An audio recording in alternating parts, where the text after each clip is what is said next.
Terima kasih Anda masih bergabung sama kami. Menteri Pertahanan Amerika Serikat Pete Hegseth menarik setengah dari total 4.000 personel Garda Nasional yang dikerahkan ke Los Angeles. Ya, keputusan ini diambil setelah misi dinilai berhasil merendam global protes atau maksud kami gelombang protes yang dipicu razia imigrasi bulan lalu. Pentagon mengumumkan penarikan 2.000 dari total 4.000 personel Garda Nasional California yang sebelumnya dikerahkan untuk melindungi properti dan personel federal. Juru bicara Pentagon Sean Parnell menyebut situasi di Los Angeles mulai mereda berkat kehadiran pasukan. Meski demikian, sekitar 2.000 personel Garda Nasional dan 700 marinir masih siaga di wilayah tersebut. Penempatan pasukan ini semula diperintahkan Presiden Donald Trump pada Juni lalu setelah protes meluas usai razia imigrasi besar-besaran oleh ICE. Langkah ini menuai penolakan dari Gubernur California Gavin Newsom dan kritik Wali Kota Los Angeles Karen Bass yang menyebut pengerahan pasukan merusak ekonomi lokal. Selain itu, tekanan publik dan kemenangan gugatan hukum disebut menjadi faktor penarikan pasukan. Meski sebagian pasukan ditarik, Trump masih melanjutkan kebijakan keras terhadap imigrasi termasuk pengerahan militer di perbatasan Meksiko. Baru-baru ini operasi ICE di kebun ganja California menangkap lebih dari 300 migran ilegal dengan pengawalan Garda Nasional. Adapun kontroversi ini memicu perdebatan nasional terkait penggunaan kekuatan militer di dalam negeri. Berbagai sumber, IDX Channel.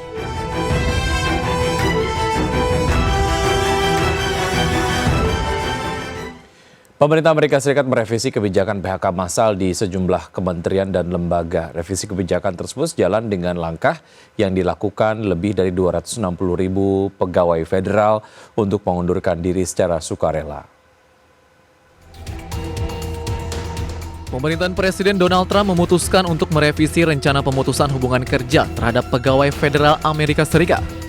Revisi kebijakan tersebut muncul setelah lebih dari 260.000 aparatur sipil negara memilih untuk mengundurkan diri secara sukarela atau pensiun dini demi menghindari pemberhentian paksa. Keputusan ini diumumkan oleh penasihat senior di kantor manajemen personalia, Noah Peters, melalui pernyataan resmi yang diajukan ke pengadilan federal pada Senin kemarin waktu setempat.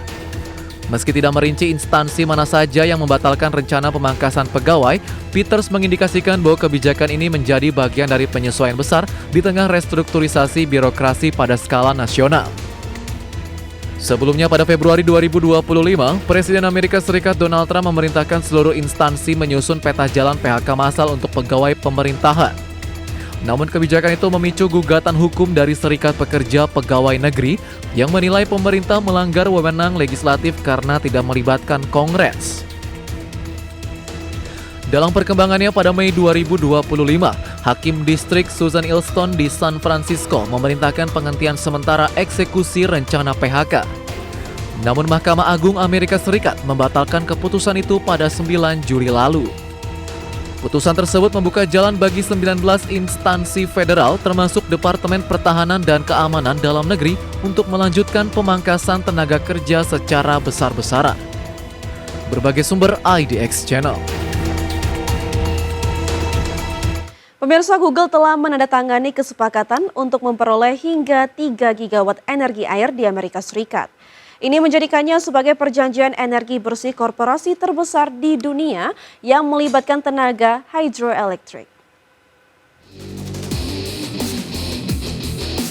Kesepakatan senilai 3 miliar dolar Amerika Serikat atau sekitar 48,7 triliun rupiah ini merupakan hasil kerjasama antara Google dan Brookfield Asset Management yang mencakup perjanjian pembelian listrik selama 20 tahun dari 2 fasilitas tenaga air yang berlokasi di negara bagian Pennsylvania. Selain itu, seperti dilaporkan Semafor, Google juga berencana menginvestasikan 25 miliar dolar Amerika Serikat atau sekitar 406,4 triliun rupiah untuk pembangunan pusat data di Pennsylvania dan negara bagian sekitarnya dalam 2 tahun mendatang. Industri teknologi kini tengah berlomba mencari sumber energi bersih dalam skala besar untuk mendukung operasional pusat data yang digunakan untuk kecerdasan buatan atau AI dan komputasi awan. Permintaan ini telah mendorong konsumsi listrik di Amerika Serikat mencapai rekor tertinggi setelah hampir 2 dekade stagnan. Presiden and Chief Investment Officer Alphabet induk perusahaan Google, Ruth Porat, dijadwalkan membahas kesepakatan ini dalam sebuah KTT AI di Pittsburgh. Presiden Amerika Serikat Donald Trump juga direncanakan hadir dalam acara tersebut, di mana total investasi AI dan energi senilai 70 miliar dolar Amerika Serikat akan diumumkan. Berbagai sumber untuk ID Action.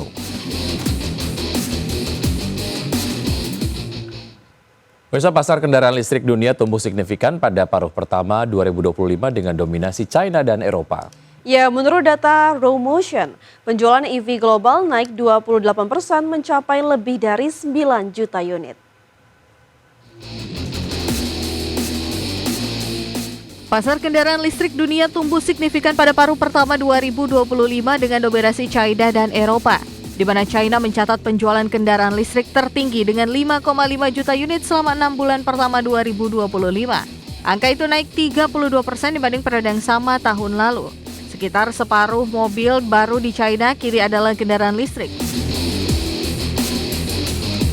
Sementara Eropa membukukan 2 juta unit penjualan EV, tumbuh 26% dari tahun lalu.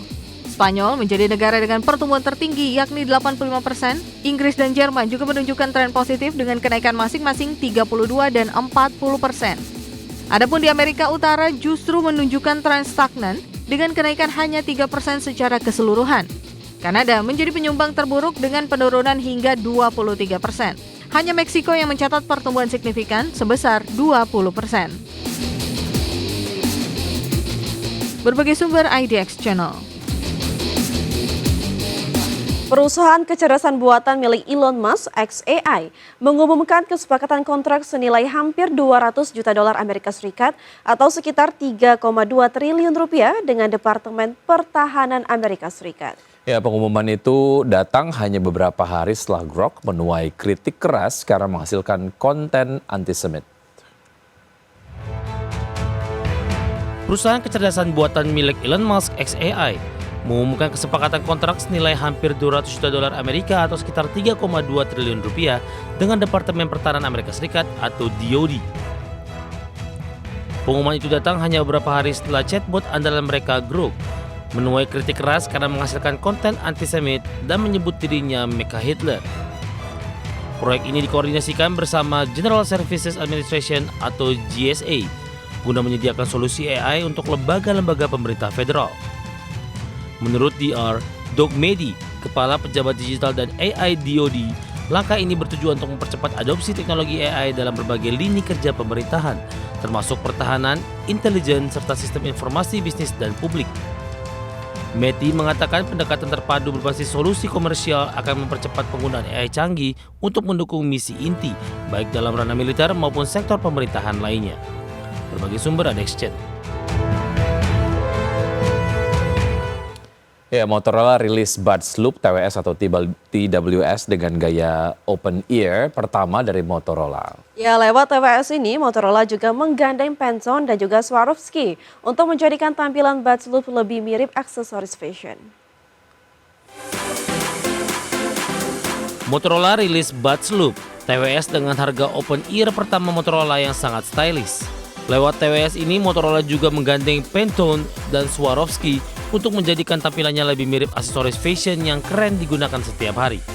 Buds Loop hadir membawa driver berukuran 12 mm, termasuk besar dan cukup untuk menghasilkan audio yang bertenaga. Output suaranya dari pabrik Bose untuk memastikan output suara yang jernih dan detail. Berkat tambahan teknologi spasial audio, pengguna juga bisa menikmati pengalaman audio yang lebih imersif. Di sektor desain, Buds Loop tersedia dalam pilihan warna Pantone Tracking Green dan French Oak. Untuk yang ingin tampil beda, opsi warna French Oak terlihat lebih bling-bling dengan tambahan kristal Swarovski. Fitur lain, Buds Loop membawa mikrofon terintegrasi yang didukung teknologi Crystal Talk AI. TWS ini juga sudah dilengkapi teknologi Moto AI untuk pengalaman penggunaannya lebih praktis dan mudah lewat perintah suara. Selain itu, Buds Loop sudah dirancang tahan keringat dan cipratan air yang menjadikannya ideal untuk teman olahraga. Ketahanan baterainya juga cukup baik, bisa hingga sekitar 8 jam untuk penggunaan non-stop.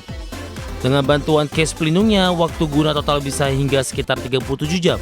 Motorola Buds Loop saat ini sudah tersedia di pasaran Amerika dan Kanada. Dijual mulai dari $300 Amerika atau sekitar 4,8 juta rupiah. Sebagai sumber ada exchange.